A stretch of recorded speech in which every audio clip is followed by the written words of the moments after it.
Hi YouTube, this is Kristen Moonrise. Welcome back to my channel. Today we're going to talk about the upcoming super new moon in Pisces upcoming on Sunday, March 10th.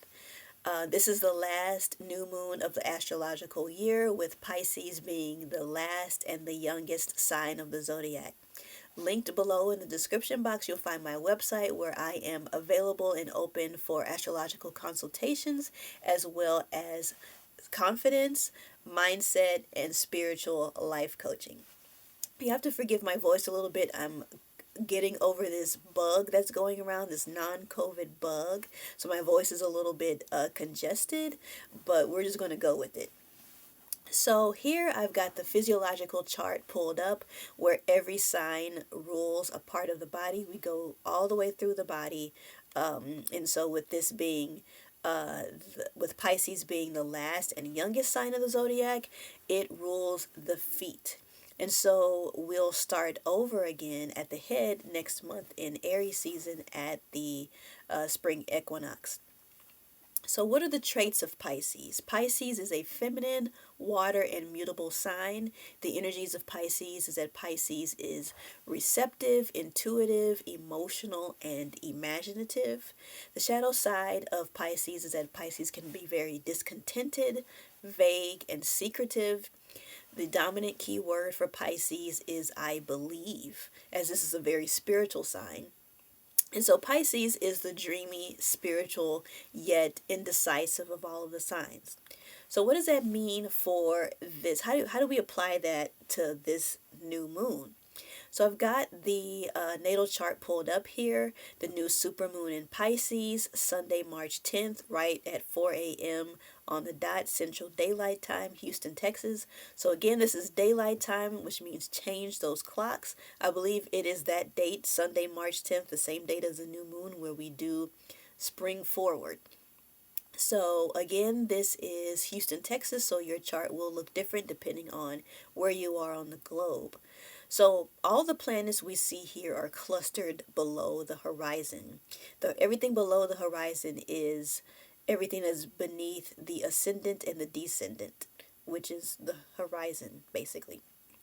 So what gives us a new moon is when the moon and sun are conjunct together in the same sign. So the moon you'll see here is at 20 degrees, 16 minutes conjunct with the sun in Pisces in the third house.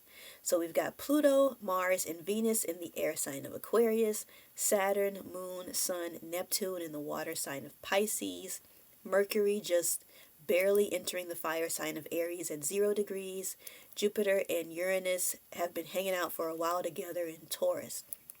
So we also see the moon is sextile with Uranus. Sextiles are when two planets make about a 60-degree angle, and this is a beneficial and harmonious aspect. And this one in particular signifies strong intuition, openness to change, and openness to the future. So new moons are about new starts. Supermoons bring heightened energy, and so new moons are when the moon is closest to the earth in its orbit. So with this being the new moon in Pisces, this theme is for us to meditate and contemplate. So with this being a mutable sign, nothing is yet set in stone, and so the message is, how can we connect to source in new ways? So with Pisces being the sign, Pisces is the sign of dreams and mysticism. So God gives us multiple ways to connect with him directly, or however you address source, the universe, the spirit realm. You can access that higher power by exploring and learning, living in our purpose, nature, animals, children, any divination, and assisting others, or any other type of way you can connect with source. The third house, where the sun and moon are located, according to my chart, is the house of communication. The third house is the house of communication, the mind and thinking, interest and activities. So many of us, when we were kids, before we got conditioned out, were quite mystical and had no problems really connecting to source. But now it may take a little bit of work before we can really get back comfortable with developing our intuition and listening to it. So this can include starting to do more rituals to yourself. One thing that I really like to do, that another witch has suggested, I'm not a witch, but she is that you do rituals to yourself every um, date of the month, every month. So let's say, like, if you were born on the 10th of January, on the 10th of February, you'll do a ritual to yourself. On the 10th of March, you'll do a ritual to yourself. On April 10th, every 10th of the month, you do a ritual, a self-love ritual for yourself. And you can make it up as you go, or you can look something up online that may give you a little bit more structure. Um, and so, this could also mean, any other ways that we can really connect to source and self-love. This could mean studying other religions, kind of doing a hodgepodge, or a buffet. I like to buffet my ideas and my belief systems. And so studying other religions and belief systems and other forms of spirituality, um, perhaps even saying more positive affirmations about yourself and your situations versus that begging and pleading energy that many of us that may have grown up in the Christian or Catholic Church um, did. So this, for example, could mean saying, I am abundant, I am wealthy, and believing and saying that until you truly believe it, versus saying, Lord, please give me some money. So it puts you more in a place of, I wouldn't want to say power, but it puts you more in a place of confidence where, yes, I am abundant. Although your bank account may not be showing that right now, but you're allowing the spirit realm to attract you with abundance, with love, whatever it is that you're looking for. So you just say it until it becomes you, and then you do have that. And so that does take some time. So that's not going to be overnight. Sometimes it does take a little bit of inner work to get those yucky feelings out, because you're not going to believe it the first time you start saying these affirmations. But you say it a little bit until you start to change your language, change your perception of yourself, rewire your brain so that you are more confident. You do start to believe that about yourself, and then there is no other option. So one book I really like, I really love this Daily Rituals book. What is it? Positive Affirmations to Attract Love, Happiness, and Peace. This book kicked off my spiritual journey a number of years ago, and I've purchased a couple of copies of it and gave it to various friends. It's a really great book to really start with journaling and self-love and new and full moon rituals. I'm constantly looking at this book. I've mentioned it before in other videos, but to really get into a deeper form of spirituality, really exploring yourself and not having yourself be at this low level position where you're begging, where you're lowly, but having a certain level of confidence about yourself in your spirituality and working through those limiting beliefs and low self-esteem. This is a great book to start that off with. So it's very inexpensive. I will link it in the description box. I got it from Amazon, and I highly suggest that book. So of course we cannot leave this video without referencing a tarot card. And when we talk about intuition, who else could we talk about other than the High Priestess? So the High Priestess, she represents psychic ability and intuition.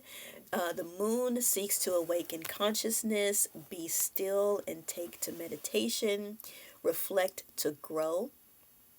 And so she's got pomegranates here, which means abundance and that you will be fruitful regardless because you trust your intuition. So basically, long story short, too long, didn't read.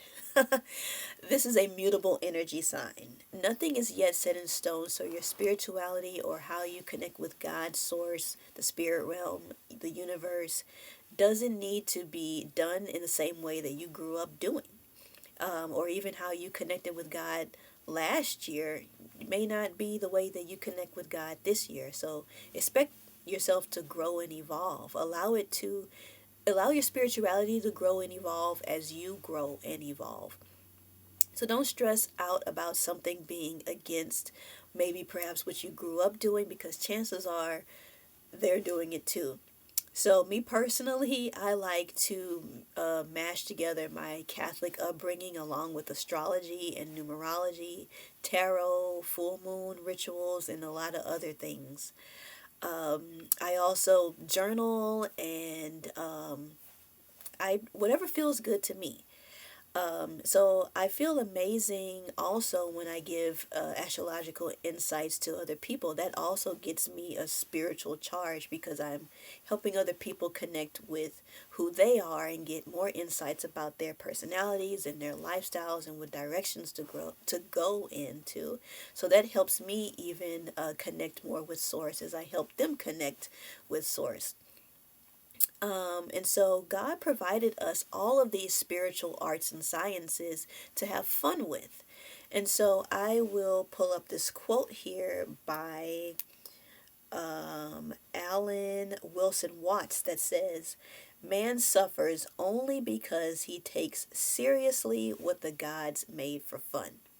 And so let's rewrite Pisces energy and take the suffering out of spirituality. And what I mean about rewriting Pisces, if you are familiar with astrology, you know that we are exiting this 2000, roughly 2000 year period of the age of Pisces, that basically Christianity ruled these last 2000 years. Pisces is represented by the two fish. It's the spiritual sign. It's about I believe. We're now going into the age of Aquarius, and so that is all about I know, and more of a humanitarian angle to it. And so what